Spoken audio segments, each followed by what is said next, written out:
Muy buenas noches. Ha sido una semana muy bonita donde hemos podido profundizar en este Salmo 119.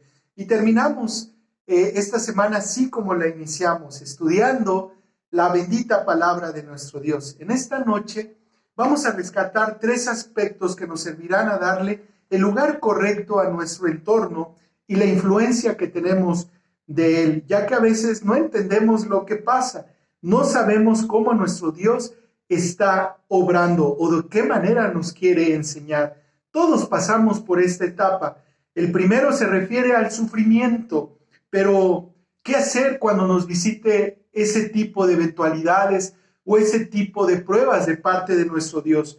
Cuando todos hacen y nosotros no, cuando todos lo permiten, pero nosotros no, cuando es normal para muchos, pero para el pueblo de Dios no es normal lo que está sucediendo, ya que tenemos un estilo de vida que es agradar a nuestro Dios y la presencia del Espíritu Santo que nos convence de pecado. Mire cómo aborda esta necesidad y este evento el salmista. Ahí en el Salmo 121 dice: juicio y justicia he hecho, no me abandones a mis opresores. 2 aspectos que define el salmista. El primero es el juicio. ¿Qué es el juicio? Es la facultad del entendimiento por cuya virtud el hombre puede distinguir el bien del mal y lo verdadero de lo falso. Por eso el salmista dice: juicio he hecho, pero no solamente eso, sino que también ha hecho justicia. ¿Qué es la justicia? Es el principio moral que inclina a obrar y juzgar, respetando la verdad y dando a cada uno lo que le corresponde. 2 palabras que hablan de la integridad del salmista: juicio y practicar justicia. Al hacer esto, pensamos inmediatamente recompensa. Somos buenos, actúo bien, ayudo a mi prójimo, bendigo a mi enemigo, incluso oro por él. Pastor, he guardado los mandamientos, gloria a Dios, pero en un sentido buscamos también la recompensa. ¿Cuál es el premio que hemos de obtener de ser justos y de practicar la justicia? Yo quiero decirles, hermanos, que a veces sí tendremos fruto y recompensa, pero por lo regular no es así. Pero permítame decirle que esta sí es una gran diferencia, que para los hijos de Dios es una bendición. Para los hijos de Dios esto se convierte en un estilo de vida: hacer juicio y practicar justicia. Pero el salmista dice: no me abandones a mis opresores. Entonces empieza a hablar de estas 2 palabras, consciente de esto el salmista, y lo une con lo que yo pudiera decir que es una oración: no me abandones a mis opresores, porque yo he sido justo y he practicado justicia. Hermanos, el hacer el mal nos aleja de Dios y sufrimos consecuencias. El hacer el bien agradamos a Dios, pero no por eso estamos exentos de no tener ataque alguno. Muchas veces escucho como mis hermanos: pastor, he orado, pastor, voy a la iglesia, soy fiel, y aún así me va mal. Aún así estoy pasando por muchas tribulaciones. Si imaginamos un poco, ojalá y todos nuestros amigos fueran cristianos, pero pues no es así.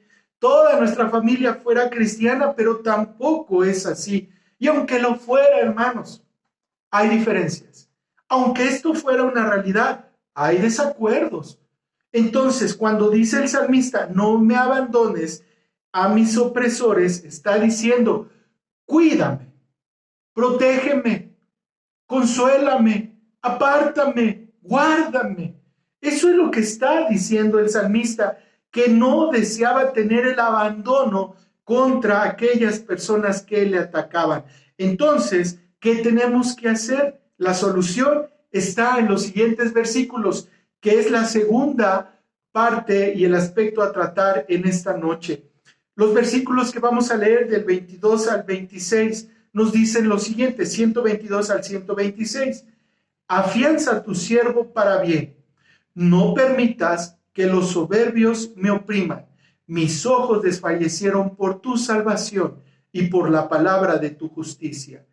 Haz con tus siervos según tu misericordia y enséñame tus estatutos. Tu siervo soy yo. Dame entendimiento para conocer tus testimonios. Tiempo es de actuar, oh Jehová, porque han invalidado tu ley. Vean cómo habla de juicio y habla de justicia, pero después habla de un aspecto personal, el salmista. Habla en primer lugar, afianzar. Dice, afianza a tu siervo para bien. ¿Y qué es afianzar? Hacer una cosa más firme, más estable o más sólida, generalmente con cosas puntuales para que no se caiga. Un ejemplo de esto fue Pedro. Pedro, después de estar caminando por 3 años con nuestro Señor Jesucristo y después de conocerle y después de ser parte de sus discípulos, hay un momento en que Pedro niega al Señor, se aparta por un momento de él, lo niega 3 veces. Recordamos esa parte. Ya habían aprendido a nuestro Señor Jesucristo, ya estaba incluso siendo juzgado y Pedro le pregunta, tú también eres uno de ellos, tú también andabas con Jesús. ¿Y qué pasa con esto? Pedro lo niega. Y dice la Escritura que él lloró amargamente. ¿Qué sucede después? Pudiéramos decir, el Señor lo desconoce, el Señor se aparta, incluso dice que él ya no iba a ser su siervo de ninguna manera. Vemos cómo Dios afianza a su siervo. Y voy a tomar la lectura del Evangelio de Juan en el capítulo 21, versículos del 15 al 19, que nos dice lo siguiente. Cuando hubieron comido, Jesús dijo a Simón Pedro, Simón, hijo de Jonás, ¿me amas más que estos? Le respondió, sí, Señor, tú sabes que te amo. Él le dijo, apacienta mis corderos. Volvió a decirle la segunda vez, Simón, hijo de Jonás, ¿me amas? Pedro le respondió, sí, Señor, tú sabes que te amo. Le dijo, pastorea mis ovejas. Le dijo la tercera vez, Simón, hijo de Jonás, ¿me amas? Pedro se entristeció de que le dijera la tercera vez, ¿me amas? Y le respondió, Señor, tú lo sabes todo.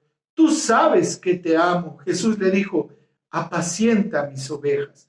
De cierto te digo, cuando eras más joven te ceñías e ibas a donde querías, mas cuando ya seas viejo, extenderás tus manos y te ceñirá otro y te llevará a donde no quieras. Esto dijo dando a entender con qué muerte había de glorificar a Dios. Y dicho esto, añadió, sígueme. Hablamos de la palabra afianzar, que es establecer. Y vemos aquí cómo nuestro Señor Jesús estaba restaurando la relación con Pedro y estaba afirmando a su siervo. Poco después Pedro iba a estar predicando y en sus primeras predicaciones se convirtieron 3,000 y en la segunda 5,000. Entonces nuestro Señor nunca lo echó fuera, nunca hubo un reproche, nunca hubo un reclamo. Por el contrario, el Señor estaba restaurando la vida de su siervo. El Señor estaba afianzando a su siervo para bien. Hermanos, cuánto amor vemos de nuestro Dios aquí. A veces le fallamos, a veces pecamos, a veces hacemos acciones malas, pero vemos aquí la fidelidad de Dios a través del salmista. Afianza a tu siervo para bien. Otro ejemplo de afianzar a sus siervos fue Pablo. Este apóstol tenía una enfermedad y mire lo que dice en la segunda carta a los Corintios, versículo 7 al 9 del capítulo 12. Y para que la grandeza de las rebeliones no me exaltase desmedidamente, me fue dado un aguijón en mi carne, un mensajero de Satanás que me abofetee, para que no me enaltezca sobremanera. Respecto a lo cual 3 veces he rogado al Señor que lo quite de mí. Y me ha dicho, bástate de mi gracia, porque mi poder se perfecciona en la debilidad. Por tanto, de buena gana me gloriaré, más bien en mis debilidades, para que repose sobre mí el poder de Cristo. ¿Se pueden imaginar? Pablo, el evangelista, el de las cartas, el siervo de Dios, decía: 3 veces he orado al Señor que me quite este malestar. ¿Y cómo responde el Señor? Bástate de mi gracia, porque en tu debilidad mi poder se perfecciona. Hermanos, siendo sincero, cuando estamos pasando por tribulación, por necesidad, nos volteamos a Dios. En su justicia Él nos lleva a Él. Pero hay otra palabra que dice el salmista después de afianzar, que es: haz con tu siervo. Y esto, ¿saben qué es? Disponibilidad. En algún momento lo dijo Abraham, ahí en Génesis, en el capítulo 22, versículo 1. Aconteció después de estas cosas que probó Dios a Abraham y le dijo: Abraham, y él respondió: heme aquí. Esta historia empieza con una disposición de Abraham. ¿En qué evento y en qué contexto estamos? En donde se le pediría a Isaac, su único hijo, al que más amaba, en sacrificio para Dios. Otro de ellos que dijo: haz con tu siervo, fue Isaías en el capítulo 6, versículo 8. Después oí la voz del Señor que decía: ¿a quién enviaré? ¿Y quién irá por nosotros? Entonces respondí yo: heme aquí, envíame a mí. Y vemos cómo el profeta Isaías fue un profeta mesiánico que habla en el exilio del pueblo de Israel, pero también habla de Emmanuel, Dios con nosotros, habla también del nacimiento del Mesías. Entonces, tenemos que hablar de esto: haz con tu siervo. Tú puedes decir en esta noche: Señor, haz conmigo lo que tú deseas. Esto es disponibilidad. Pero este salmo también habla de otra riqueza que dice: dame entendimiento. ¿Cuándo necesitamos esta sabiduría? Yo creo que en todo momento, en toda etapa de nuestra vida, en nuestra niñez, en nuestra juventud, cuando somos maduros, cuando estamos en la edad de la plenitud, necesitamos el entendimiento de nuestro Dios. Por eso tenemos que voltear a esta cita. Dice Mateo capítulo 6, versículos 31 al 33. Por tanto, no se preocupen diciendo: ¿qué comeremos o qué beberemos o con qué nos vestiremos? Porque los gentiles buscan ansiosamente todas estas cosas, que el Padre Celestial sabe que ustedes necesitan todas estas cosas. Pero busquen primero su reino y su justicia, y todas estas cosas les serán añadidas. ¿Qué necesitas? Yo creo que mucho. ¿Qué necesita tu familia? Muchas cosas. Dice Mateo: busquen primero su reino y su justicia. Y dice: y todo lo demás será añadido. Dame entendimiento, Señor. Juan 10, 27 al 29 dice: mis ovejas oyen mi voz, y yo las conozco y me siguen, y yo les doy vida eterna, y no perecerán jamás, ni nadie las arrebatará de mi mano. Mi Padre que me las dio es mayor que todos, y nadie las puede arrebatar de la mano de mi Padre. ¡Qué hermosa promesa! Nada nos puede separar del amor de Cristo, ni tribulación, ni angustia, nada, hermanos, porque dice, nadie las arrebatará de mi mano. Somos de Dios, somos de Cristo. Digan esta noche: soy de Jesús, soy de Jesús. Amén, gloria a Dios. Y un último concepto que quiero rescatar de estos salmos: el tiempo de actuar. Es tiempo de actuar. Muchos estamos en la banca, muchos estamos en stand-by, muchos estamos tomando un domingo o un año sabático, como decimos coloquialmente. Pero dice el salmista: es tiempo de actuar. Después de hablar de la disponibilidad, de afianzarse, de pedir entendimiento, el salmista llega a este punto y dice: es tiempo de actuar.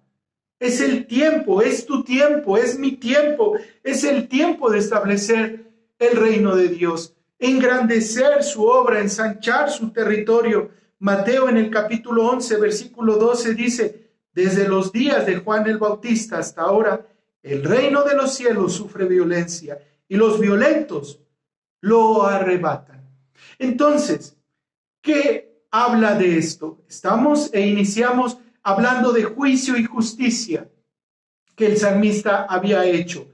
Y por lo tanto, él se afianza, él busca entendimiento, él busca ser su siervo del Señor y busca la manera de actuar.